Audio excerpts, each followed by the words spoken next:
Rachel. Good evening, everyone. Thank you so much for being here tonight.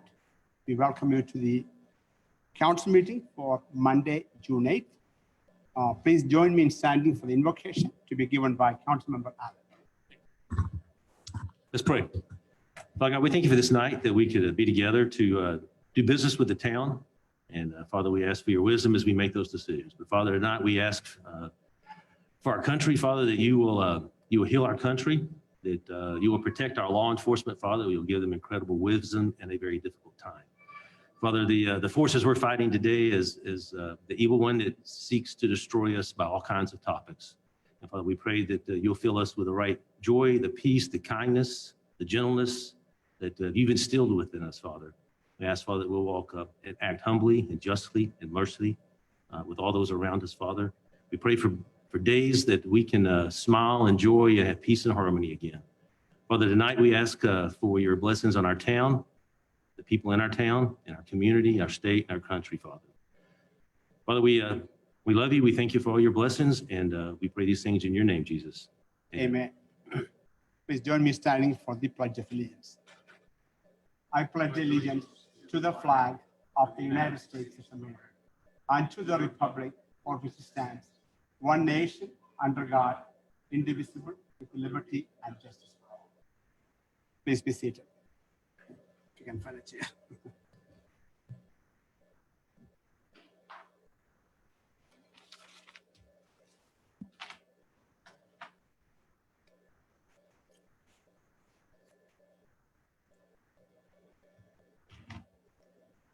Now time is 7:02. I am going to call to order the regular town council meeting of Town of Sunnyvale for Monday, June 8th. This is the first meeting in June. For the record, all council members are present and the time is 7:02 and we have called.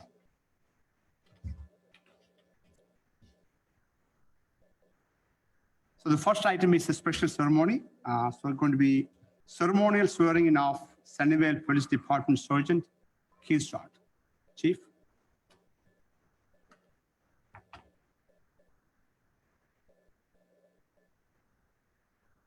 I'd like to ask Sergeant Keith Short and his wife Emily to come forward. Just a quick bio on our new sergeant. Sergeant Keith Short has over 14 years of experience as a police officer and is a former Marine. He holds a Master Peace Officer license, is a certified school resource officer, field training officer, firearms, taser, and defensive tactics instructor, along with many other sought-after certification. He's been married to his wife, Emily, and in his spare time, he is the mayor of his hometown. There you go. At this time, I'm going to ask Emily if she would pin on his badge for me.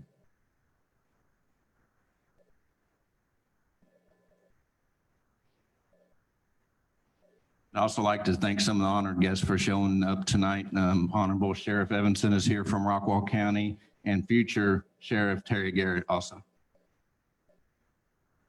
Thank you for being here.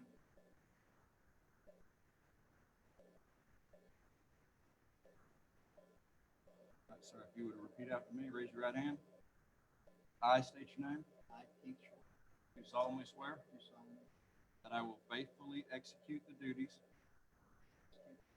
of the office of the office of Peace Officer, Peace Officer, Sergeant, Sergeant, Town of Sunnyvale, Town of Sunnyvale, of the state of Texas, of the state of Texas, and will, to the best of my ability, and will, to the best of my ability, preserve, protect, and defend preserve, protect, and defend the Constitution the Constitution and the laws of the United States and the laws of the United States and of this state. and of this state. So help me God. So help me God. Thank you.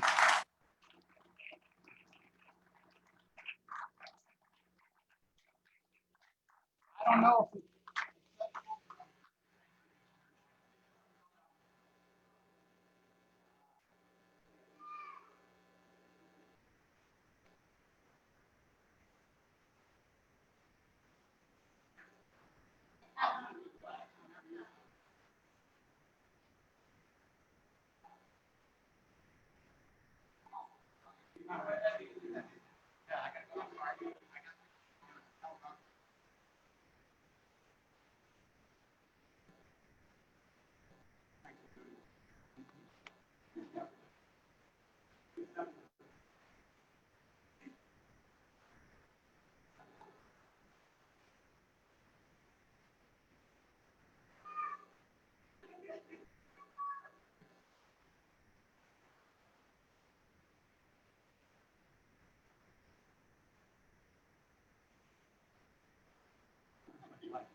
Also, at this time, John Vick with Senator Bob Hall's office would like to make a proclamation. So today is a great day. Got a nice little certificate from Senator Hall this morning. I said, got to do something for you special. You're a friend, always a friend. I know you're not going to move out here. So great friend. Just congratulations for all your hard work, no doubt, all the great things you've done for your career. And I think you're just getting started. And your dedication and service to the community and its citizens, and it shows every day. You and your family, really special people. Sunnyvale is lucky to get this man. So just a little paperweight, a little something for you, and see you around. Thank you. Thank you, sir.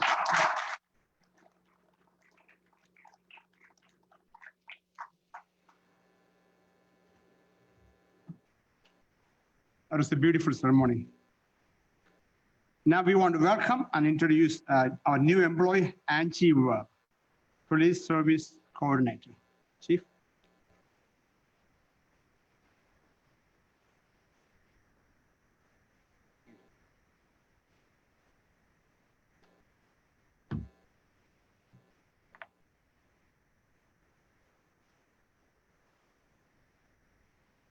I'd like to introduce Angie Webb. She's our new police service coordinator, and I'd like to give you a little bio on her background. Angie started her career in law enforcement in 1990 after graduating high school and becoming a dispatcher. She wanted to gain more knowledge to better with her new position, so she attended the police academy at Commerce PD and also became a volunteer firefighter. She continued her career and held positions as dispatch training officer, tactical dispatcher, records and property administrator, emergency medical dispatcher, emergency medical technician, and anything else that was thrown her way. She retired from Rowlett PD in 2013 with over 23 years of public safety experience. The public services coordinator position will handle records, supervise TLETs and CGIS coordinator, office manager, and chief's assistants all rolled into one job. Please help me welcome Angie Webb, my good friend.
All right.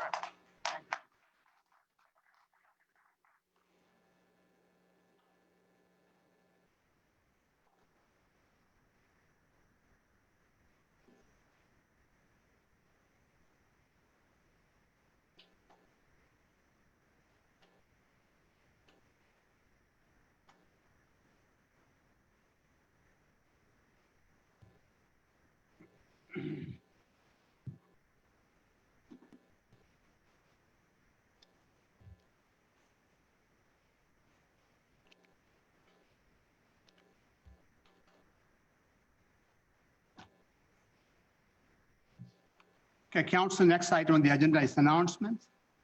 This is the time mayor and council and staff may report on the following items: expression of thanks, congratulations or condolences, or information about different events and recognition of individuals, reminders about upcoming town council, information about community events, announcement involving imminent threat of public health and safety.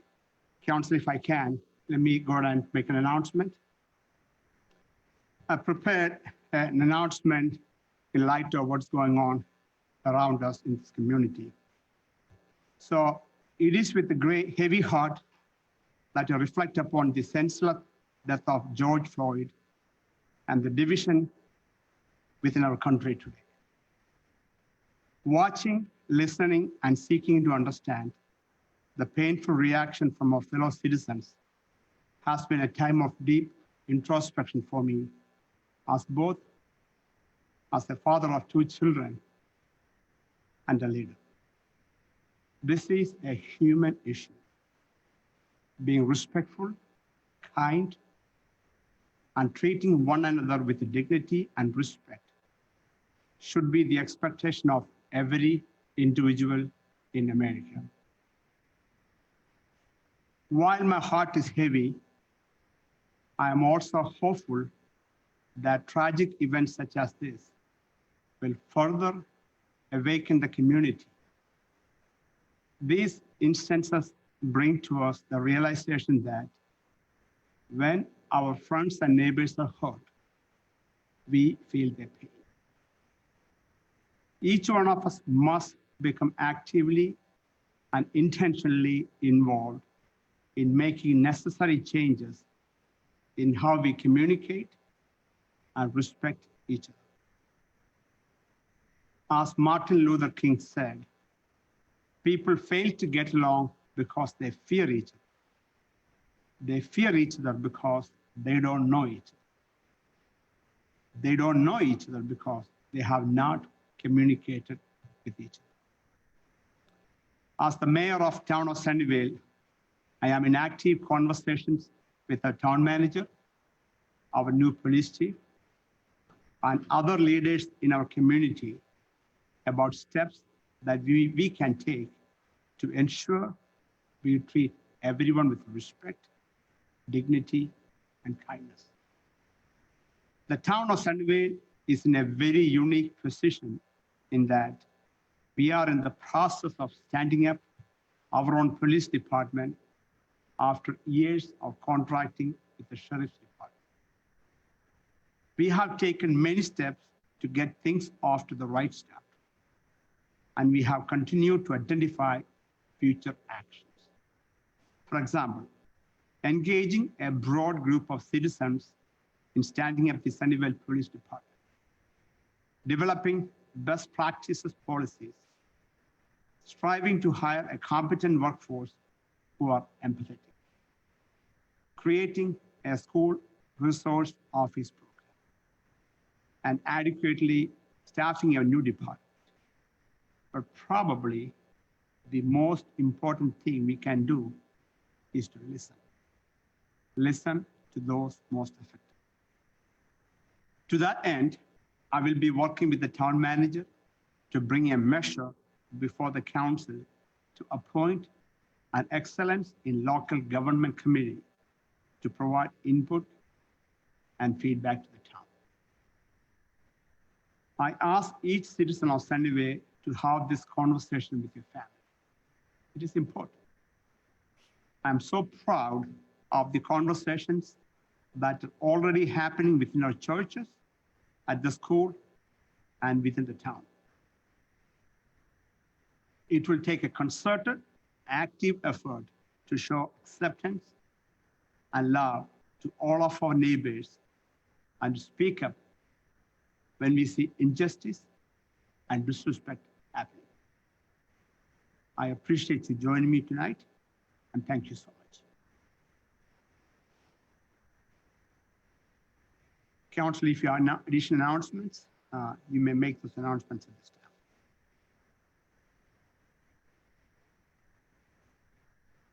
If there are none, staff, do you have any announcements?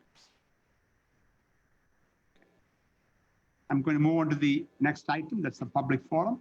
This is the time citizens may come and speak to the council on any items which is not on the agenda, also items which is not legal or personal in nature. If anyone from the audience would like to come and speak to the council, please come forward. Or if you are calling in on Zoom, please raise your hand and we will acknowledge you. No one from the audience is coming forward. Joseph, do we have anyone raising their hand? No one raised their hand. If you would like to raise your hand, please press star 9. There's no hands raised. No hands are raised, so I'm going to close the public forum. I'm going to move on to the consent agenda item. Council, we have one item on the consent agenda, that is consider approval of minutes for the special meeting of the town council for May 26, 2020. Council, are there any discussions on this topic? If not, can I have a motion to approve consent agenda item 1 as presented, 3 as presented? Motion made by Mr. Eldridge. So second by Mr. Clark to approve consent agenda item 3. Everyone heard the motion? All in favor signify. All opposed, motion passed 7-0. Moving on to the discussion action item portion of the agenda. Item 4, discuss, consider, and act upon a request by Terry Bedford to approve a minor plat for the 3624 North Belline Edition at or about 3624 North Belline Road. Mr. Jackson? Mayor and Council, the applicant has requested a minor plat for property located at 3624 North Beltline. The property owner sold the southeast portion of the unplatted lot to the abutting property owner to the south, which is the Kearney Restaurant, for a parking lot. The sale, as I noted, allowed for the construction of that new parking lot. The current request is required in order to finalize the new boundaries for the subject lot. The abutting property to the south revised their lot boundaries with a replat about a month and a half ago. And Mr. Jackson, PNC approved this 7-0, correct? Correct. Thank you. I'm going to open up for public comments at this time. If anyone from the members of the audience would like to speak to the council on this agenda item, please come forward. Or if you're calling in on Zoom, please raise your hand. No one from the audience is coming forward. Joseph, anyone raising their hand? No hands raised. No hands are raised. I'm going to close the public comments. Council, are there any questions for Mr. Jackson? Or any discussions on this topic? If there are none, I am going to call for a motion. Motion to approve. Motion made by Mr. Eldridge to approve agenda item 4 as presented. Second by Mr. Finch. Everyone heard the motion? Are there additional discussions? All in favor signify. All opposed, motion passed 7-0. Thank you, Mr. Jackson. Moving on to item number 5, discuss, consider, and act upon a request by Todd Windays, PE, to approve a preliminary plat of the Homestead Phase 3B addition south of Hearthstone Drive. Mr. Jackson? Mayor and Council, in 2015, Town of Centerville approved amended concept plan for the homestead development. The phase was to be constructed in 2 sections, 3A and 3B. 3B has already been constructed. It consisted of about 39 lots. 3B, which is the one that is up for review today, is about 38 lots. So with the concept plan, phase 3 reduced the number of residential lots from 88 lots to 77 from the original concept plan. I will also note that that it increased the lot sizes to a minimum of 20,000 square feet. There are a few lots that along the alley portion that state the lot size is about 19,500 on average, about 7 lots. But for the most part, the rest of the lots, which are a total of 38, are 20,000 or above. Access and infrastructure. Access will be provided from Jobson Road, and the new lots will abut a new street called Longwood Drive. Per the Homestead Ordinance, the lots that abut the Mansfield Street alley shall not be allowed vehicular access to the alley, and a note has been added to the plat noting this fact. All the open space requirements have been met. A trail that is already constructed in phase 3A will be continued into this phase. there will be a crossing there at Jobson over to the Spring Lake Estates phase development that's already, the sidewalk is already in place. We will likely need to put in some kind of signage there, which the developer is aware of for the crossing. Planning and Zoning Commission recommended approval as submitted, and staff recommends approval. Okay. Thank you, Mr. Jackson. I'm going to open up for public comments. If anyone from the members of the audience would like to come and speak to the council, please come forward. Or if anyone calling in using Zoom want to raise your hand, please do so. No one is coming forward from the audience. Just anyone raising their hand. We have one participant that is raising their hand by the name of Christopher. Christopher, welcome. It's your turn. Would you state your name and address for the record, please? Good morning. Good evening, Mr. Mayor, members of City Council. My name is Christopher Jackson. I'm here on behalf of the applicant. My address is 600 North Pearl, Suite 650, Dallas, Texas, 75201. I'm here to answer any questions. As you know, this phase matches up with the other phases, has been pre-graded, and has received from Planning and Zoning a unanimous vote for approval. So I'm here really to answer any questions. I yield the microphone. Christopher, it's good to hear your voice. It's been a while. It's good to hear your voice, Mr. Mayor. I wish I was there in person. I would have come, seen everybody there, but I was sent Zoom information.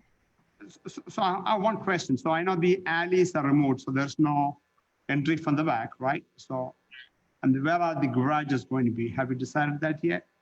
Yes. So per the zoning, which Mr. Jackson alluded to, there's a restriction not to use the existing alley. So these homes will be front entry, just like all the other homes that we built up to date, phases 5, 6, 3A, and this phase as well, with swing garages per your ordinance.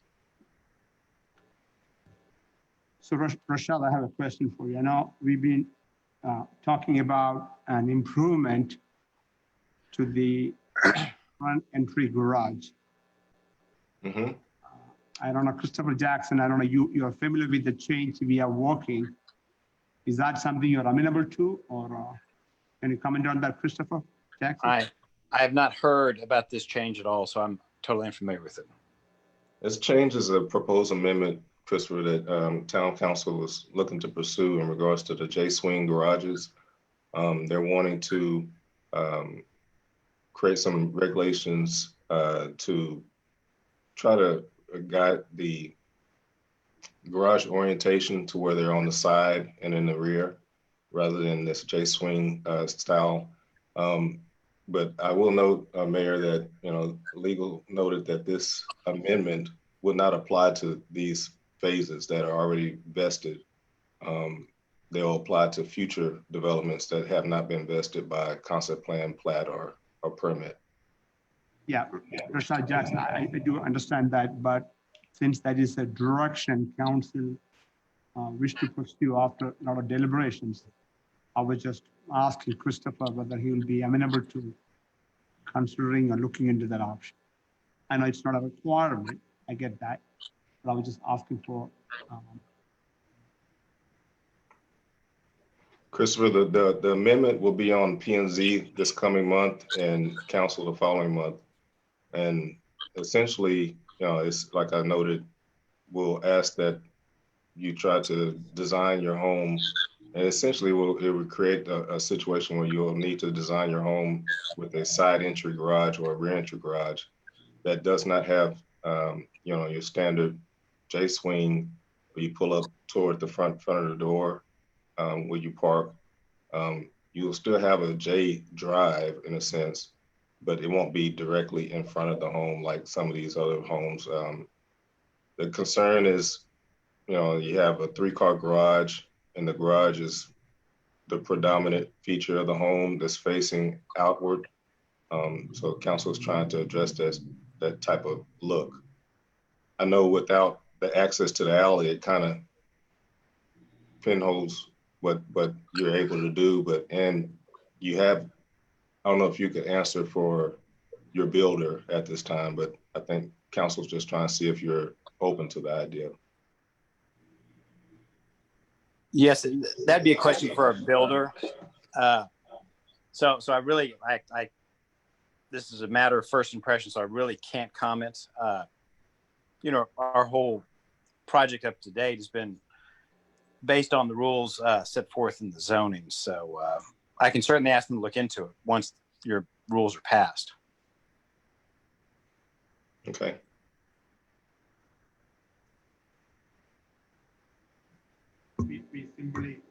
We simply ask that you consider it, because that's the direction. We're really trying to change the look and feel of the buildings.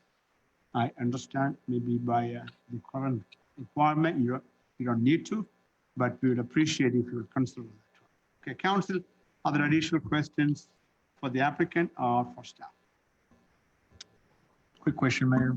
Mr. Sorry, Mark. Finch? Question about the use of the alley. I'm assuming that, is that in ordinance, or where did we derive that from? And we have a good alley there, and I know, I'm just curious as to what drove us to not allowing shared use of the alley. These lots are going to back right up to that. Rashad? That is, Councilman Member Finch, that is a regulation that's in the actual Homestead PD, the PRO. I'm assuming that was drafted with the ordinance in 1999. So it's been in place for quite some time. And I believe, of course, the residents in the end streets likely wanted to restrict access. That's probably where that came from. And the developer was amenable to that. Yep. All right. I figured, Rashad. Thank you. Mr. Egan? Just want to comment to that. While I was on P&Z, actually I have 2 points to make, but while I was on P&Z, these chambers were filled with residents who are very strongly opposed to additional traffic on that alley. And that's where a lot of that drove from. But my initial point that I wanted to make, or question I wanted to ask, is Rashad or Christopher, either one, is there going to be a barrier, a fixed concrete barrier, and not necessarily concrete, but concrete in terms of a brick and mortar barrier that would prevent the traffic between the alley and the backs of these houses by whatever means that they're served? Or is it just going to be a planning? Is it going to be green space? What's going to provide physical separation that would minimize the amount of cross traffic that there would be off of that alley? There's not a wall plan there. It'll just be the fences of the property owners, which will be a wooden fence. And as each lot is developed, our building official and staff will relay that requirement to each home builder, that there shall not be a drive that accesses that alley. Now that's not to say that there won't be any gates. Of course, the people will need to go back there and mow this little portion of grass that will likely be there along the alley. They're required to do that. But as far as a driveway, there shouldn't be a driveway because there's no vehicular access allowed. Yeah, and I'll jump in here as well, that we won't approve from a new construction committee any driveway that goes to that alley. So, because that's the rule set forth. So, we expect all new homes to have front access and nothing to the alley. So we're going to enforce that as well. Chris, can you make that a part of the HOA covenants? Is that practical? It will be part of the new construction committee, but really it's in the zoning. So there will never be a permit allowed out, that they can never get a permit to do that, which is really the strongest condition. I would love to change the deed restrictions, but the current HOA is controlled by the residents. So that's probably not reality, but we are in charge of the new construction committee and we follow the zoning. So. Thank you, guys. Sure. Mr. Allen? Hey, Christopher, how you doing? Good. This one works. I had one question for you. It seems to me like when we had a lot of drainage issues, that there was some sort of a retention area built in those lots now currently to hold water. and I may be wrong, but there's something dug there. Are we gonna have any issues with water coming off of this property into the M streets or across the street? Has that already been addressed in engineering? That's an excellent question. What we did with all the water drainage is we basically bypassed the M streets. In the last phase, we did a massive, and that's the appropriate word, pipe going down Jobson into the Glacier Estates Lake. I don't know what that's called. And what we did further in this phase to alleviate worries when we finished is we actually left the dry detention pond in place for now so that people could really see that this pipe will bypass all the drainage.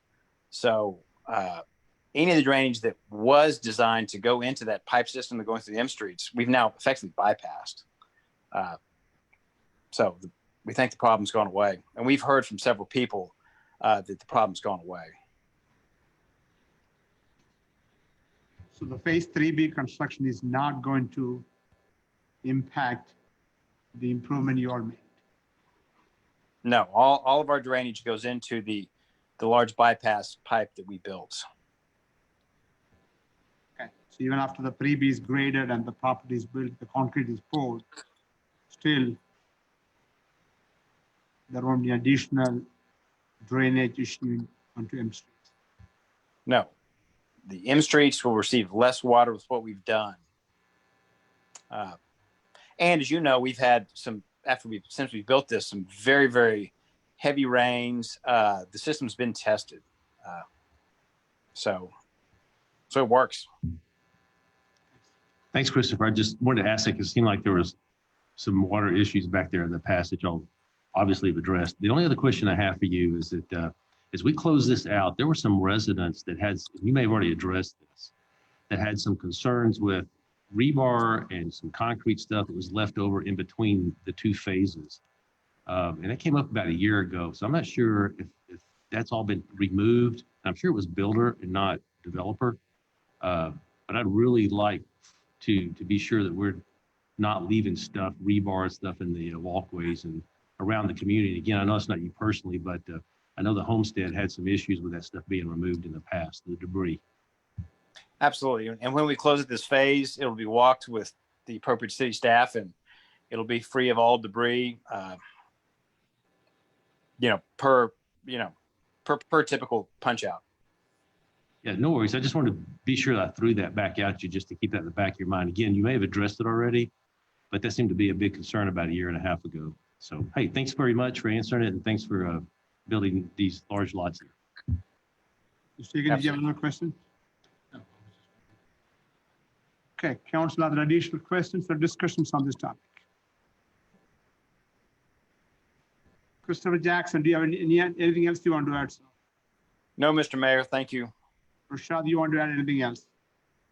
No, sir. Okay, if there are no more discussions or questions, I'm going to call for a motion with respect to item number 5. Motion to approve item 5 as presented. Motion made by Mr. Finch to approve item number 5, second by Mr. Egan to approve item number 5 as presented. Everyone heard the motion? Are there additional discussions? If none, all in favor signify.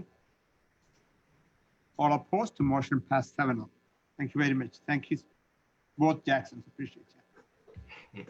Moving on to item number 6, discuss, consider, and act upon a request by Akila Reddy, Triangle Engineering LLC, to approve a site plan for O'Reilly's at or about 401 South Collins Road, intersection of South Collins and Wheatfield Drive.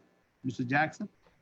Mayor, council, the subject property is located at 401 South Collins Road at the intersection of South Collins and Wheatfield. The applicant requests approval of a site plan for the development of O'Reilly's Parts Store. The store sells retail, auto repair, and maintenance parts. The subject property is located in the general business zoning district and is approximately 1.1 acres in size. The site is under the South Collins Road design criteria, which calls for elevated standards in regards to architectural design and landscape. The criteria primarily requires building articulation, enhanced landscape, and the use of certain architectural elements. The applicant has met those standards. They actually have gone above of what they initially proposed because of these standards. There was once a pretty much simple standard O'Reilly's building, and what they propose today is something that I think is a little bit higher standard, not what you would expect for a autoport store. The applicant proposes to construct a 7,000 square foot building on the property. Fire department, engineering have all reviewed access to the property and are okay with that. I will note that there has been sidewalk added or proposed along Wheatfield. And at this time, the applicant has asked to postpone the installation of sidewalk along South Collins, primarily because we were getting ready to start that construction for South Collins, and the South Collins plans, TxDOT plans, call for a 5-foot sidewalk the entire length of the corridor. So that should be addressed during that time. Off-street parking has been met, lighting and landscape standards have been met. The Planning and Zoning Commission recommend approval as presented. And staff just notes that there's a minor plat and civil plans will be required prior to construction. And we have both of those. Those have been submitted and they're currently under review. Thank you, Mr. Jackson. Do I have the applicant or line? Just in raising their hand? There's Yes. one hand raised by Kelly Agnor. Is that the applicant? Yes, this is Kelly Agnor. I work for Vaquero Ventures. We're the developer for the site. Ma'am, good evening. Can you state your name and address, please? Of course. Kelly Agnor, 2900 Wingate Street, Suite 200, Fort Worth, Texas, 76107. Thank you. Do you have anything else to add? No, sir. I'm just here in case you guys have any questions in regards to our application. What's your time frame for this construction? As soon as we can get a permit, we'll be starting shortly after. So I know that we still have a plat that needs to go through and civil plans and building permit that need to be reviewed. So we're probably another, I would say probably 3 months out. Yes. 3 months to start the construction. How long is the construction? That usually takes us about 4 months. Probably by the end of the year. Okay. Got it. Yes, sir. Okay. I'm going to open up for public comments. If anyone from the members of the audience would like to speak to the council, please come forward. Or if you're calling into the meeting using Zoom, you may raise your hand as well. No one from the members of the audience is coming forward. Joseph, do anyone raising their hand? No hands raised. No hands are raised, so I'm going to close the public comments. Council, are there any questions for the applicant or staff or discussions on this agenda item?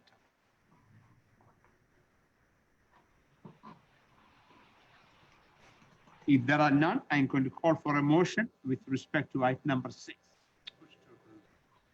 Motion made by Mr. Eldridge to approve item number 6 and second by Mr. Finch as item as presented. Everyone heard the motion? And the additional discussion. If there are none, all in favor signify.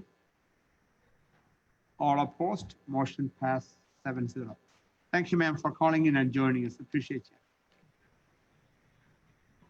you.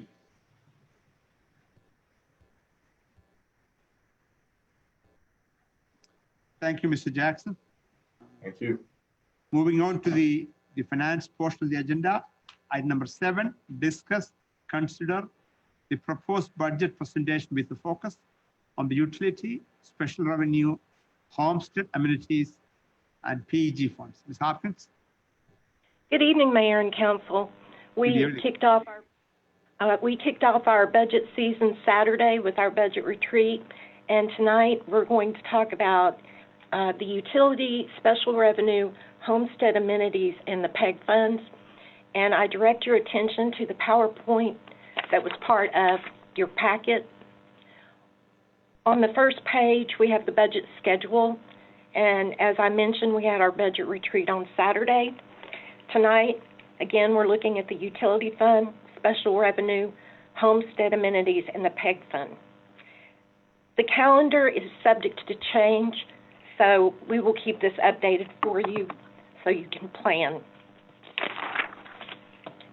The utility fund, the assumptions that we used in this fund, we used water and sewer revenue increase 7.8%, and that is per our water and sewer rate study. The other revenues are based on 5-year averages and historic trends. Water purchases are pending re-rates from North Texas. We increased that 8% based on the 4-year average percentage increase year over year. Sewer expenses are pending a re-rate from Garland and Mesquite, and again, we increased those 8%. Depreciation expense was increased due to developer contributions. The ending working capital balance is projected to be $4,200,000. The next slide is directly from your rate study so that you can see how we compare to other communities, benchmark communities. The utility fund details are there. The fund, after backing out the depreciation, which is a non-cash event, will increase reserves $422,328. Any questions on the utility fund? Okay, go ahead. Next. The next is special revenue. Special revenue is where we put funds that are restricted. We have tree mitigation in there that is related to a development on Beltline Road that is currently undeveloped and inactive since 2010. Court technology and court security are revenues collected from citations, and that was based on a 4-year average.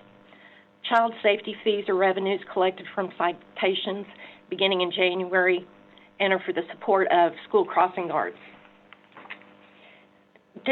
Donations including jury fees, animal control, library, and any private donations are also managed through this fund for transparency. You can see the actual year-to-date donations on your monthly report. The CARES Act funds are restricted to COVID-19 related expenditures. The source of funds is not budgeted but are managed, again, for transparency through this fund. Any questions on special revenue? I guess none. Keep going. On homestead amenities, I have a correction, council. I have phase 3B with 38 lots. That actually should read phase 7 with 35 lots. We haven't budgeted anything in this account except for the interest. We don't know when phase 7 will come online. Any So, Ms. questions? Hopkins, I have a question. So they pay us, the developer pay us as they develop each site, or the builder pays us? Rashad, can you help me with that? The developer pays as they develop each site. I will note that there was a partial payment in advance for the phase 3. Mr. Lupton worked with town management to get that done. His intentions was to get phase 7 paid early as well, but he decided to postpone and wait on that. So from my understanding, the only thing that's remaining that is still due is phase 7. Say that again. I know phase 7 is going to be a fight. I know that one. So tell me again, what is the phase 7? And there's going to be a lot of citizens who thinks that is part of the, anyway, there's going to be a lot of people coming to talk to the council on phase 7. Say that again. What did you say about phase 7? Well, phase 7 hasn't been proposed, but if you look at the concept plan, you'll see phase 7 is there on New Hope Road. Right. The payment for that phase will be due at final platting for that phase. Okay. The only reason why we were allowed to take advance payment for phase 3 was there was a preliminary plat done and concept plan amendment done, and town management signed off on that, a partial payment in advance. So the only thing that's due for Homestead that remains is phase 7. Also, the phase 3B is already paid? Yes. Yes. Okay, got it.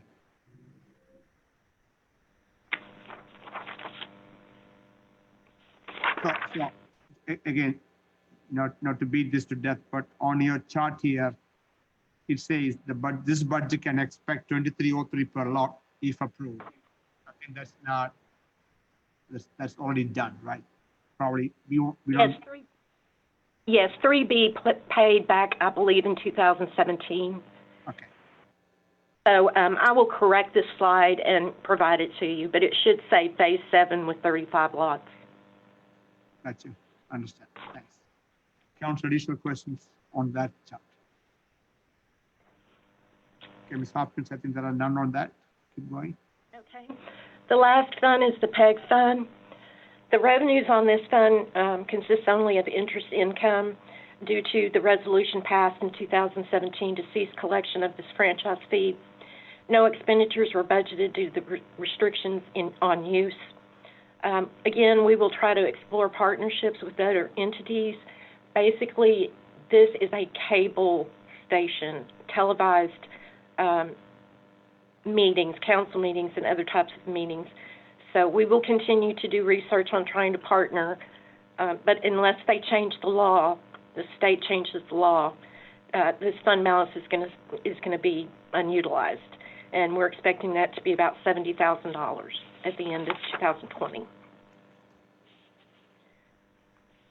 Can touch it. Okay, got it. Any questions on this topic for Ms. Hopkins?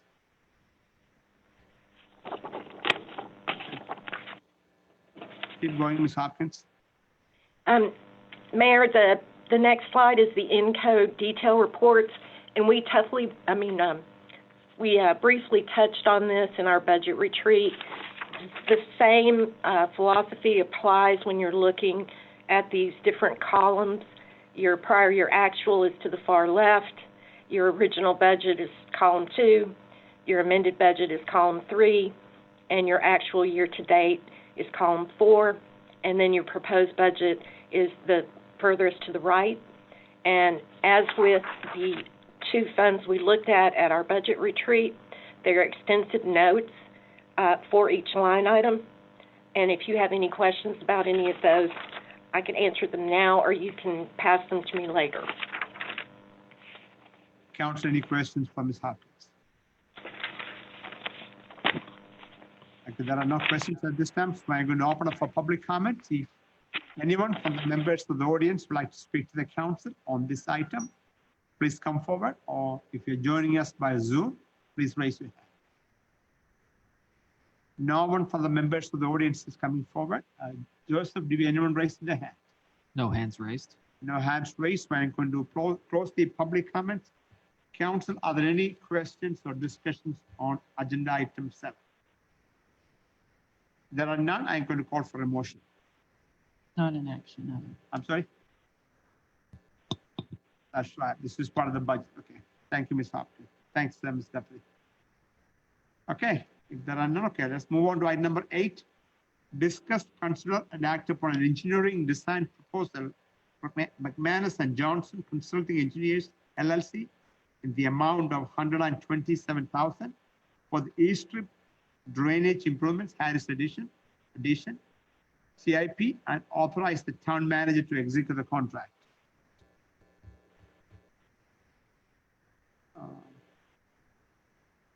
Did I miss it? Agenda?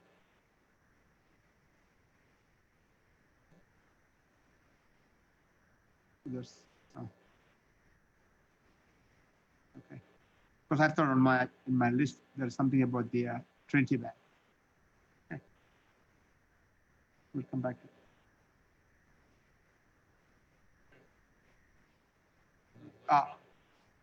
Ms. Jenkins, go ahead, sir. I'll go right Yes, sir. Yes, sir, Mr. Mayor, Council, good evening. As was stated in the agenda item, this is a proposal from McManus and Johnson Consulting Engineers, who Bob Johnson of McManus and Johnson is also here tonight. This is the project, the East Trip Drainage Improvements at the Harris Addition. Basically, what this project boils down to is the north side of Trip Road fronting the Harris Addition, or as many people call it, the M Streets. There's a lot of issues when we have rainfall with ponding water, both in the drainage channel and also in the streets and alleys that run into Trip Road. I mean, it's been that way for quite some time. So the intent is to redesign that drainage channel to get positive drainage so that we don't have these ponding water issues. It may involve reworking some of the alley approaches, the street approaches, some of the residential crossings that are along that stretch, whatever it takes to get this thing draining positively. And if we need to go a little bit further beyond it to the Jobson, the Jobson Road drainage channel, in order to make this work, that would be done. That's basically what it boils down to. All that having been said, I'd be happy to entertain any questions that y'all might have. Do you have any questions for Mr. Jenkins? Mr. Freeman?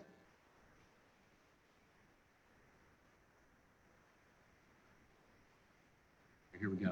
The only question I have is, you're saying when we do this, then that standing water on Magic Lane will be gone.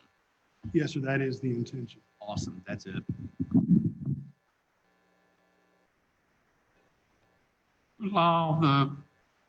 And that's good. I mean, that's the objective we're trying to reach to, is it's not just Magic, although Magic's probably the worst culprit of them all. But I know around the middle part of Magic, the land there tends to get real flat. And there's several homes there, I happen to know one of them in particular, that just gets inundated with the amount when we've had some of these heavier rains. And I know the heavier rains are a known factor that comes into it. But are the studies that we've done, the evaluations that we're going through, are they, I guess I'm going to answer my own question here. We're looking at redoing the alley and storm sewer lines in that general area as well, which would tend to help move some of that water and get it out of that area that just tends to lay there. I actually know the one house I'm talking about, the water goes north and south on Magic. Are you referring to in the street or in the alley? On the street, it goes north and south. I haven't looked at what it does, and Ryan may be able to speak more to it because he backs up to that same alley. But I would guess that Ryan's house moves south.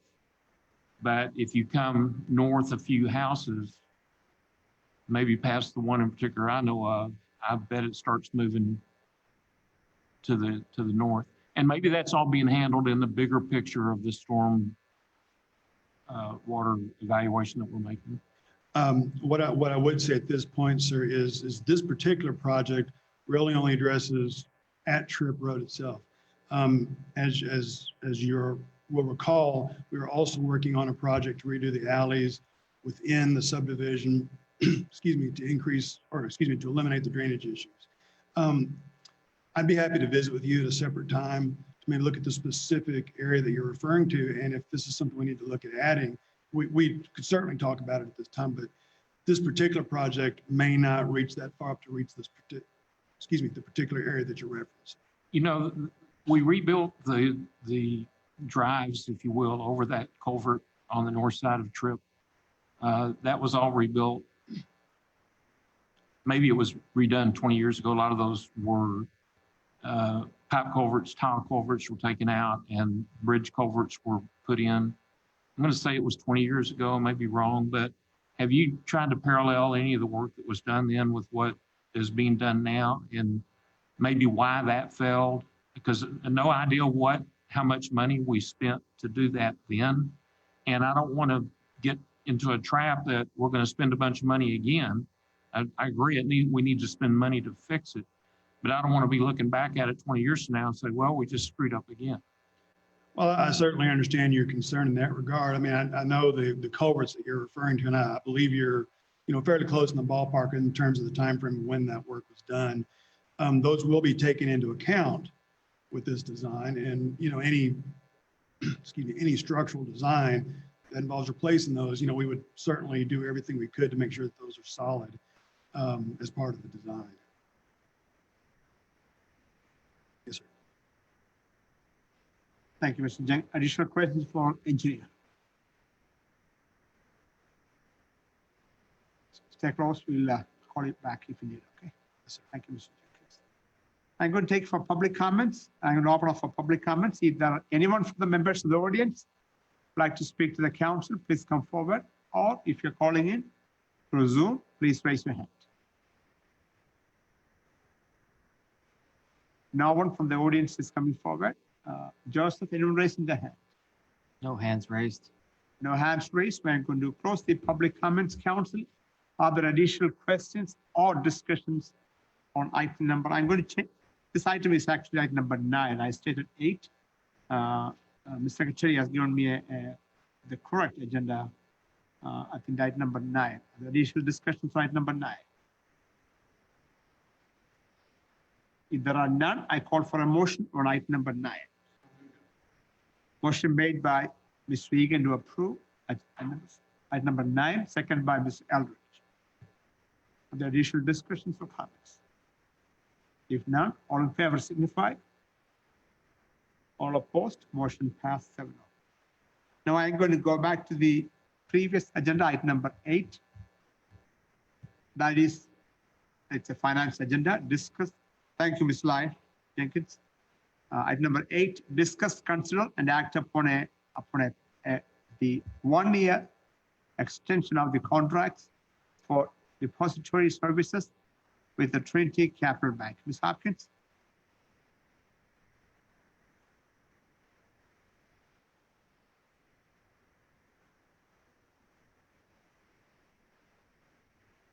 Ms. Guthrie, you want to take it?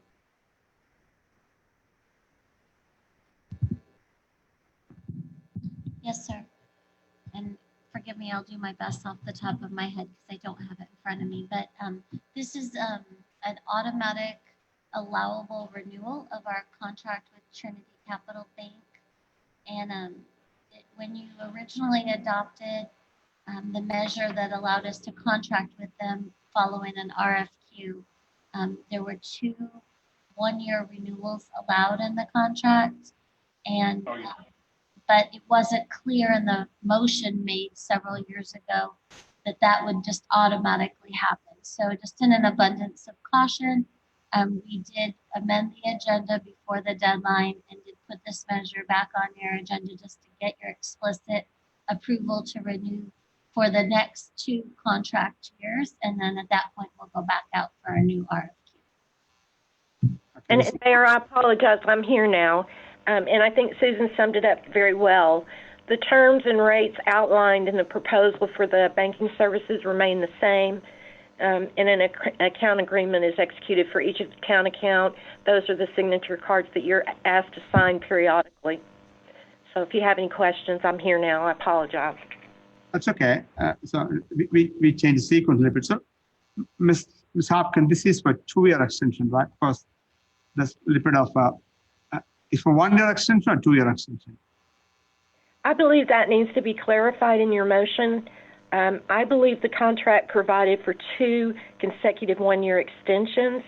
So unless we want to come back again next year at this time, which we certainly can do that if you'd like, you could approve it for 2 consecutive 1-year extensions. And as Susan indicated, if at the end of that second 1-year extension, we would go out for an RFP. Okay, so end of so somewhere in 2022, right? Yes, sir. Council, any questions for Ms. Hopkins? I can open for public comments. If anyone from the members of the audience would like to come forward and speak to the council, or if you're calling in with a Zoom, please raise your hand. No one is coming forward from the audience. Joseph, anyone raising their hand? No hands raised. No hands raised. So I'm going to close the public comments. Council, are there any questions on item number 8?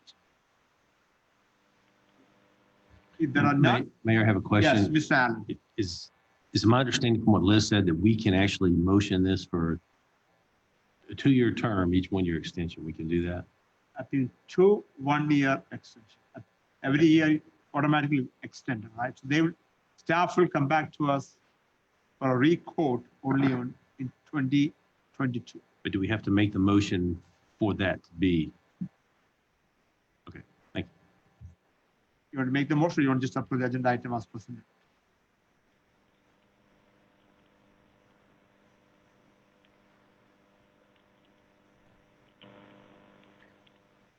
Mr. Allen, if you're going to make the motion, if you are, it says the contract for 2 consecutive 1-year extension. Mayor, I'll make that motion for the contract, 2 1-year extensions.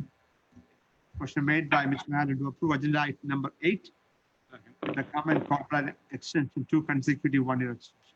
Seconded by Mr. Aldrich. Everyone heard the motion? The additional discussions. If not, all in favor signify. All opposed, motion passed 7-0. Thank you, Ms. Hopkins, for jumping back in. You're welcome. Thank you. And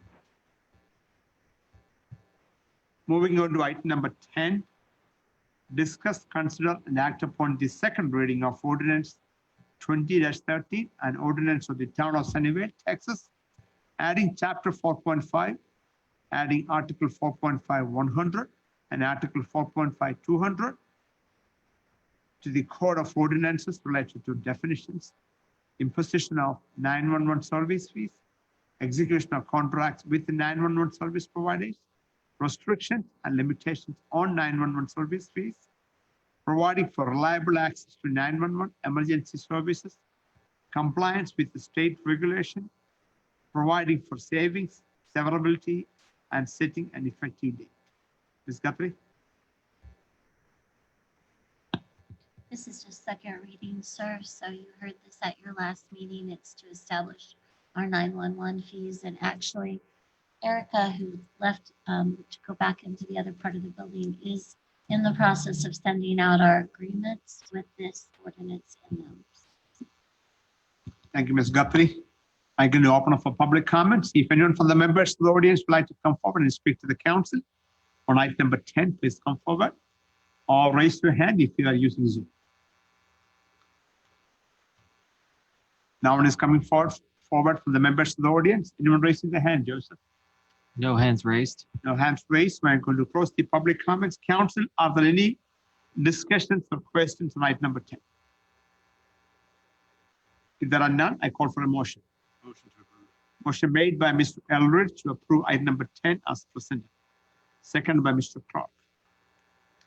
Everyone heard the motion? Are there additional discussions? If there are none, all in favor signify. All opposed, motion passed 7-0. Thank you very much. Thank you, Ms. Guthrie. Moving on to item number 11, discuss, consider, and act upon agreement for Rucker services with the Tyler Boy Rucker Service and authorize the town manager to execute the agreement. Chief? Mayor, council, this is an agreement with Tyler Boy, who also owns Chubb's in Rockwall, to get us initial wrecker service in place so that we have someone to call on an arrest or accident investigation. Probably in the future, there may be more wrecker service that would like to get on a rotation, and at that point, we'll probably have to come up with a wrecker policy for the town and have legal look at that. But this is just an initial, day one, we make an arrest, we need to call a wrecker, and that's what this is designed to do. Thank you, Chief. I'm going to open up for public comments. If anyone from the members of the audience would like to speak to the council, please come forward or raise your hand if you're calling in using Zoom. No one is coming forward, so I'm going to close the public comments. Joseph, anyone raising their hands? No hands raised. No hands raised, so I'm going to close the public comments. Council, are there any discussions on item number 11? Mayor, just it may be a typo more than anything, but since this appears to be a non-expiring document, item 8 on page 103 under fee schedule, It says, item 8 is well explained, but in the column that it talks about what the costs are, it says $50 per service up to blank. And I would think that there would need to be a value put into that blank. It's not a blank, it's just blank. That's the row number 8. Line number 8 under fee for non-emergency unlock service.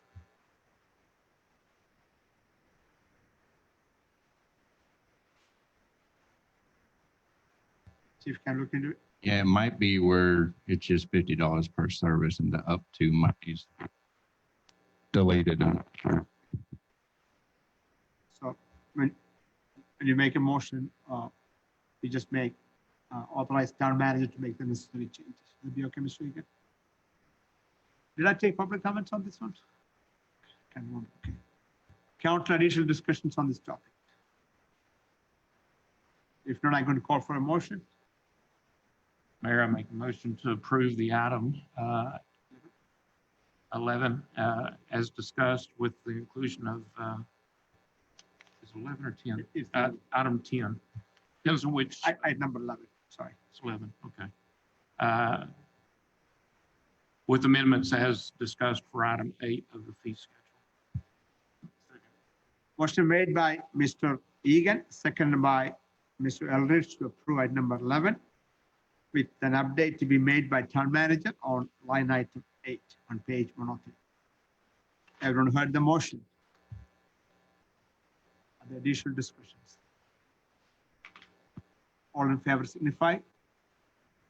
All opposed to motion passed 7-0. Thank you. Moving on to item number 12, discuss status update regarding the timeline and implementation of the police department. Chief? Mayor and council, I'll just give you a brief update. Last week, the in-car video and body worn camera training was completed by the sergeants and myself, as well as the police services coordinator. The juvenile processing room has been approved by the Dallas County Juvenile Board, and the proclamation has been posted in the room, which is required. The laptops have been installed in our current 6 patrol vehicles. We have made job offers to the first 3 patrol with a start date of July 1. 4 more patrol officer applicants are in the final hiring stages. Last Thursday, we had our second test, and we have, I believe, 6 applicants in the hiring process on that test. And we are in the process right now. Our last great hurdle is to get our RMS CAD up and running. The RMS, which is crimes, their IT people are working with Seagoville on the back end, as well as with Joseph on IT issues. We are required to purchase a program called NetMotion, and Joseph is actively pursuing that now. And we are about to purchase our hardware for the and the printers. And then finally, in light of the events that have been happening across the nation, of course, we've got policies in place on use of force, but I think it's an issue that needs to go above and beyond policy and have some specialized training.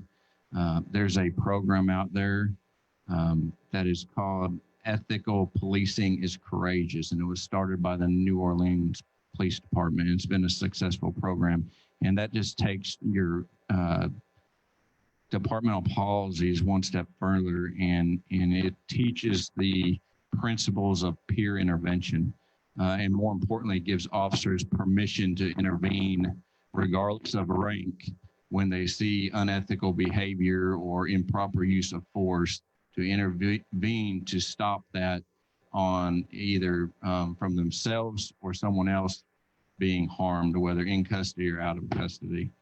And so I'm looking at that program as well. And there's some other things that we're looking at doing. Of course, we're not going to be big enough to have completely specialized units, but community services units and neighborhood police officer units are a good way to reach out to the community and get to know people on an individual basis. So although we're not big enough to have an entire neighborhood police unit, we're looking at maybe assigning those responsibilities to an individual officer on each shift, that they can spend time in those neighborhoods and talking to people and really getting their feedback and their interest on what their concerns are in the community as well as public safety. Chief, again, I applaud you for looking into above and beyond policies to be the best, and thank you so much. And again, to the extent you can involve citizens, to the extent, right? It's very, that's always good, right? Because that's where there is the trust and respect and all of it. It's good for everybody. So thank you. Council, any questions for our chief on this one? Chief, overall, we are still on schedule for the October 1 transition.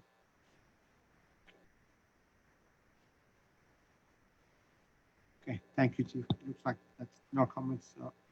We are moving on to the last item 13, Mayor and Council request for future staff updates and agenda items. Are there any requests? Okay, that was easy. Now, the most important thing, the time is 8:12. Can I have a motion to adjourn the council meeting for today? Motion made by Mr. Eldridge, second by Egan to adjourn the meeting for Monday, June 8th. Everyone heard the motion. All in favor signify. All opposed. Motion passed 7-0. Time is 8:12 and the meeting is adjourned. Thank you so much, council members and staff, for a well done and well put together the agenda and action.